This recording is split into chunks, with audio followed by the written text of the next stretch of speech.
Welcome to the Red-Haired Archaeologist. I am your host, author, and sunscreen advocate, Amanda Hope Haley. Thanks for spending some time with me today, studying artifacts our Near Eastern ancestors left behind, and considering if those just might change how we read or read into Scripture.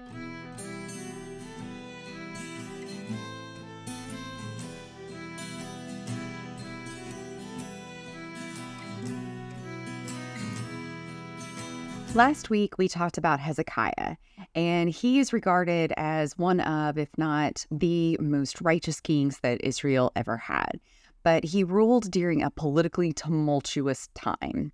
When he was on the throne, Neo-Assyria was working very hard to conquer all of the Levant on their way to Egypt, because that's really what Neo-Assyrians wanted, was to be the only empire in town.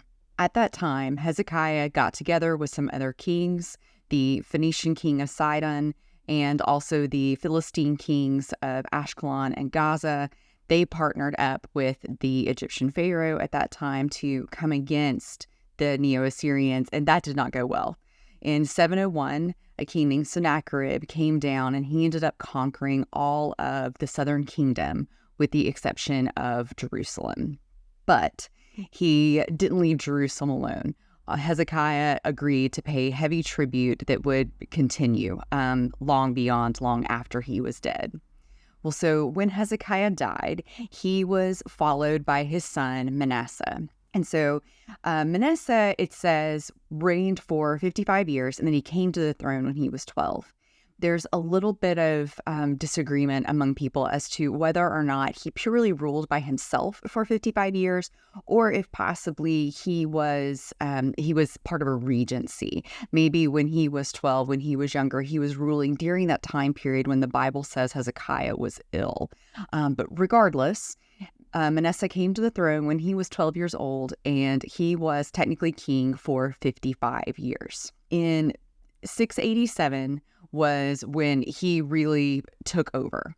And at that point, the southern kingdom, and specifically Jerusalem, it is at this crossroads in between Egypt and the Neo-Assyrian Empire. By 681, the balance of power was starting to shift, actually, in the Neo-Assyrian Empire. Sennacherib ends up getting murdered, and he is replaced by one of his sons named Esarhaddon. So Esarhaddon is going to be one of the main guys that we are talking about today. He ends up going and making several incursions into Egypt, and he is ultimately successful in conquering them in 671. He does what all Neo-Assyrian kings did, and he writes about it. He creates a victory stela, and on this, he is shown towering over two smaller figures. The larger of the two small figures is actually, we think, supposed to be the king of Egypt at the time, a pharaoh named Taharka. And then the smaller one, we think, is Taharka's son. He is shown wearing the blue crown, whereas Taharka is himself wearing the white crown of Upper Egypt. And if you listen to last season's podcast, which was all about Egypt and Egypt's interactions with Israel, then you may remember that Upper Egypt is actually in the south. It kind of feels like their directions are flipped a little bit. Upper Egypt is in the south, Lower Egypt is in the north, and that's because that is the direction that the Nile River flows. The Nile River flows from south to north, emptying into the Mediterranean. So anyway, he's wearing the white crown of Upper Egypt, which would have been the southern region of Egypt, also known as Nubia at certain points in their history. Well, so Esarhaddon in 669, he hears that there's some revolting happening in Egypt. Neo-Assyria had a lot of difficulty holding on to Egypt, so this wasn't really surprising. And Esarhaddon heads back down to Egypt in an attempt to quell the rebellion that is happening there. He actually ends up dying along the way. And when he dies, his son, Ashurbanipal, ends up coming to the Neo-Assyrian Empire, coming to their throne and taking it over in Nineveh. He continued struggling with Egypt. Ashurbanipal did. And he actually ends up founding a new dynasty in Egypt. He puts a puppet king on the throne there. And then we read about some stability between Egypt and the Neo-Assyrians at that point, because he is just a puppet king of Neo-Assyria that is over Egypt at that time. This is the beginnings of things to come. We're going to talk a little bit more about everything that's going on in Neo-Assyria this week, but we're really going to talk about the fall of the empire beginning next week and those additional interactions with Egypt. Well, so King Manasseh, he is ruling when all this stuff is going on. And his story is told in 2 Kings 21 and in 2 Chronicles 33. It's in this first verse, the very first verse of the description. We read he's 12 when he comes to the throne. He rules for 55 years. But it turns out that this is actually a really big problem for the people who are writing scripture. They're writing the historical books of the Bible. And the problem is, why would God allow a man who is about to be described as being so thoroughly evil, why would he be allowed to stay on the throne for 55 years? If you go and visit Tel Lachish, which I hope everyone gets to do at some point, they have this really neat art installation there. And I guess it's a big tell. It takes a while to walk around all of it. Maybe people can get tired. I don't know. But what they've done is they have set up chairs, thrones, and the heights of the backs of those thrones represent the heights or the lengths that all of Israel's kings ruled. Northern Kingdom, Southern Kingdom, all of them. They're all there. And when you just look at that, you can see that Manasseh's chair towers over all of the others that are there. I mean, he ruled 15 years longer than David did, 15 years longer than Solomon did. So the two who are held up as the best kings in the history of Israel was outruled by 15 years by somebody who seems to be the worst, especially if you only look at the king's account of everything that he did. Well, so according to the one chapter that he's given in Kings, that's something else that's a little bit surprising. He reigned for 55 years, but not a whole lot got written about him in the book of Kings.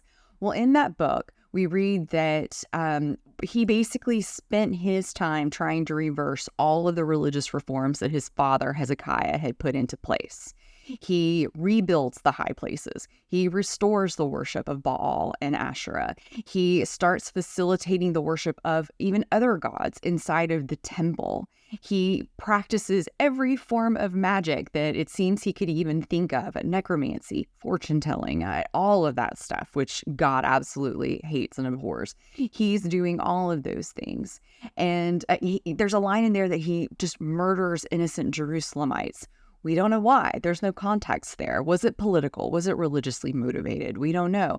But probably what is the most shocking thing of all, it says that he does, is in 21:6. It says that Manasseh forced his son to go through the fire as a burnt offering. On the surface, this seems to be a description of child sacrifice. And if this is a passage that you studied before, you may have heard that people will say that he was worshiping a god named Molech. But I want to point out that the text does not say that. The tradition that he was sacrificing to Molech actually comes from a place of people reading the Bible wanting to fill in those blanks. So little is written about Manasseh. We have so many questions that, naturally we go to other places in the Bible and try to figure out what they're talking about. Well, 2 Kings 21:6 is not specific. It doesn't say that he returned to the gods of the Canaanites. It doesn't say that he started worshiping the Phoenician gods after Jezebel. It also doesn't say that he embraced the gods of the Assyrians, which that might be what we expect to be happening here more than anything else, because traditionally when empires come in and take over a region, they try to assimilate cultures. And so you see the blendings of gods and that sort of thing. Well, that's not mentioned there either. We simply don't know why he passed his son through the fire. But don't assume it was Molech. In fact, Molech is a topic for an entirely different podcast, but I just want to point out that it does not say that. And odds are Molech was not at all involved in what was happening here. Well, so the accusations that are made are the absolute worst of the worst. And I think the holes that are left in there and the brevity really indicates that the writers of Kings were just wanting to move past Manasseh. When they're sitting down and they're writing the history of Israel, they just want to get past this guy and get to the next good king, who is Josiah. So I tend to think that is why Kings presents Manasseh in the way that it does. So the second account of King Manasseh, or maybe the second part of the story, actually comes in 2 Chronicles 33. And what we read there is actually a redemption story. We will talk about Chronicles and where they came from and how they were created in the last episode of the season. But for today's purposes, we need to understand that the books of Chronicles are fundamentally different from the book of Kings. Samuel and Kings are just nitty-gritty historical sources. They give us the good and the bad and the ugly. In Samuel and Kings, you hear all the good and bad that, for example, King David and King Solomon did. Whereas when you go over to Chronicles, typically the bad stuff gets left out, especially when the chronicler is talking about a good king. So, as I said in earlier episodes, Samuel and Kings, they're sort of the court records that really is history. But the book of Chronicles is, it was written later. It was written probably during the 4th century. It was written after the exile. And so because it was written so much later, and because it was written after the exile, it is actually not included in the historical books of the Bible. If you go to the Hebrew Bible, to the Jewish Bible, their Bibles actually end with Chronicles. Chronicles is considered wisdom literature because the people who were writing it, they have this intense focus really on the theology. They are retelling the history of Israel, but they are doing it with a purpose. They are doing it knowing that the people who are going to be reading these words and reading about the history of their nation are in the process of rebuilding that nation. And they need to be motivated and they need to be reminded of all of the good parts of Israel's history. And so you have that vein flowing through the books of Chronicles that you don't have in Samuel and Kings, which tend to just be more strict history. So 2 Chronicles 33:11 begins the story of Manasseh's capture. We read about the Neo-Assyrian king's army coming and shackling him as if he were a slave and taking him to the city of Babylon. And this city was part of the Neo-Assyrian Empire at this time, and it happened to be ruled by Esarhaddon's brother at that point.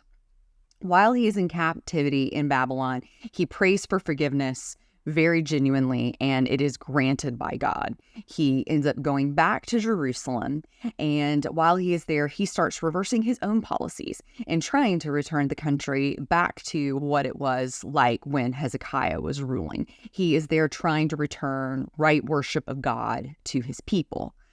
It says that he fortified Jerusalem and then also some of Judah's other cities. We don't really know what that means because of the political situation at the time, but he starts investing in fortifications, which is always a good thing. But all of this seems to be too little too late. The people do not completely end up returning to pure monotheistic worship of only Israel's God at this point in time. Well, so where does this story come from? If it's in Chronicles, which was written later, and it's not involved in the Book of Kings at all, where did it come from? Well, the chronicler very helpfully puts a little footnote in there for us. And it says that that the story, maybe not just this story, but it tells us to go to two other sources to learn more about Manasseh. And those are the Chronicles of the Kings of Israel and the Chronicles of Hosea. These are documents that we do not have. In fact, none of these chronicles that are mentioned, especially in the Book of Kings, none of those have ever been found that we know of. I hope they're out there somewhere because they obviously include so much history, so many amazing stories that we don't have today. But wherever the story came from, if it was from one of those two, what it does is it gives the chronicler sort of a solution to the problem of why did such an evil king get to rule for so long. And that answer is that he actually did, he turned around his life. He prayed for forgiveness and he tried to right the ship.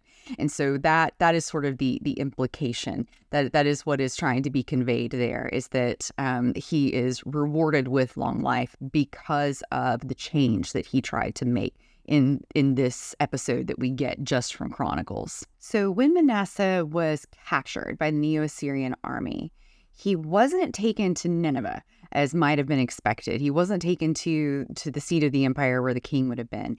Instead, the chronicler says that he was taken to Babylon. So a lot of scholars will look at that and they will say this must be an error. They will say that the chronicler who was writing later, he was writing after the Babylonian exile, he just made a mistake. And in talking about what city he went to, the chronicler was referencing what he knew best at the time. And that's why Babylon is put there. However, historically, Neo-Assyria is going through an incredibly tumultuous time. In 669, Esarhaddon died, and he ended up leaving his oldest son, whose name was Shama-Shuma-Ukin. Shama-Shuma-Ukin. He ended up making him the king of Babylon, and then he made his younger son, Ashurbanipal, into the king of the Neo-Assyrian Empire. We don't know why Esarhaddon made these choices. You would think that the older son would have been put over the entire empire and not simply a part of the empire and just a city, not just the city of Babylon. Well, maybe it was sibling rivalry. I'm an only child. That's not something I fully understand, but presumably there was a reason that Esarhaddon set up the succession in this way. The brothers managed to keep the peace until 652, but at that point, Shama-Shuma-Ukin revolted. He managed to get the Babylonian people, the people who were still indigenous there, managed to get them behind him. The old Arameans, the Medes, groups of people who had been taken over by the Assyrian Empire and who maybe themselves weren't super happy with having Nineveh ruling over all of them. They ended up coming in with him and they revolted against Ashurbanipal, who was in Nineveh at the time. Well, so Ashurbanipal was able to put down the rebellion in 648. We don't have a lot of records from Babylon, the city of Babylon at that time, because after that king died, the people who remained went and they actually mutilated the records that were left behind. In fact, in the stela, you can see that the king of Babylon, his face has actually been scarred and broken off of it. Whereas next to him, the stela that is Ashurbanipal, that one's in pretty good condition because he remains the king of the Assyrian Empire. Well, this really far-reaching, epic family squabble between these two brothers, even though Neo-Assyria ends up keeping control then, this really does foreshadow what is to come. And the end of the Neo-Assyrian Empire would come in 626 at the hands of the Babylonians and their good buddies, their good partners, the Medes. Join me next week when we discuss the next good king of the Southern Kingdom, Josiah. The Red-Haired Archaeologist Podcast is researched, written, and recorded by me, Amanda Hope Haley. It is edited by Tanya Yaremkiv. New episodes are released each Thursday. To interact with me and other listeners, make sure you click the follow button on the Red-Haired Archaeologist pages on Facebook and Instagram, and subscribe to my channel on YouTube. Then check out my website at redhairedarchaeologist.com, where you can subscribe to my monthly email, order signed copies of all my books, and schedule me to come speak in your town.